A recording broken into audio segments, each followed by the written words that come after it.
Jiraatonni godina Gujii lixaa haasawaa nama dhuunfaatiin osoo hin burjaaja'iin tokkummaadhaan ijaarsa hidha haaromsaa irratti hirmaachuutti fufuu qabnaa jedhan. Haasaan pirezidaantii Ameerikaa Doonaald Tiraamp hidha haaromsaa Itoophiyaa ilaalchisuudhaan taasisan hariiroo biyyoota lameenii seenaa qabeessaa fi waggoota hedduu lakkoofsee tilmaama keessa kan galche mitis jedhaniiru. Gabaasa waajjira dhimmoota kominikeeshinii godina Gujii lixaa Hawwii Taaffisa.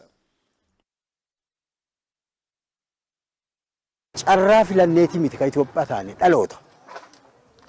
Kanaaf biyyi teenya Itoophiyaa seenaan akka himutti seenaan nulleen akka dubbifneelletti abbootii irraa akka dhageenyetti yeroon diinaa jilbiiffattee olola adda addaatiin haala yerootiin raafamtee biyyi tun itti jidde seenaa keessatti galmaa hin beeku. Inni qaraa kan beekamuu malee. Even Tiraamp kan beekuu malee isa kana. Yaadi kiyya kun naa ta'a jedhee yaaduu qabata ture.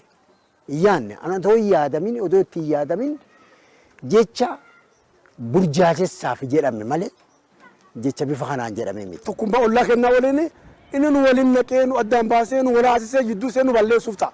Kanaafuu nuti namoota ollaa kenna jiran abbaa fedhaa ta'u Ijibsaa ta'u Sudaanaa ta'utti tokkummaadhaan waan nu rabbaayisanu Afrikaa nu waan ta'eef nu addaan diigisan jechuun waan godhuuf nu tokkummaadhaan walii gallee mootummaa jiru walii galleeti nuti lafti nama isa dhoggate summaa isaan waan hin galchineef nuti nama san walii gallee waliin jiraannee lafa teenya irratti akkanni godhasan nuti hin fudhannu.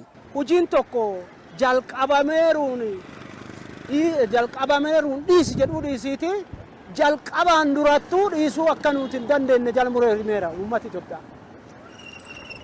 Kenna waan ta'eef mirga kennas waan ta'eef hidhaay bisaan abbaay guddichi kun jiruu teennaa fi jireenya hawaasa Itoophiyaatii fi Afrikaafu bu'aa guddaa qaba waan ta'eef biyyoonni sadiin yeroo ammaa kana waliin akkuma marii eegalan kanaan marii fi walumaan mari'atanii bu'aa faayidaa jiru waliin irratti walii galaa waan jiranuuf bifuma kanaan xumuramuu qaba malee wanti arda Tiraamp dubbatee fi garagaltee ammaattu injirtu.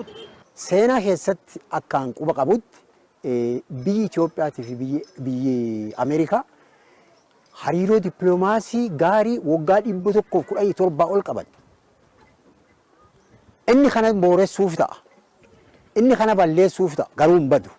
Maaniif hariiroon biyyoota kana lamaanii hoggansa tokko irratti hundaa'ee hin jiru.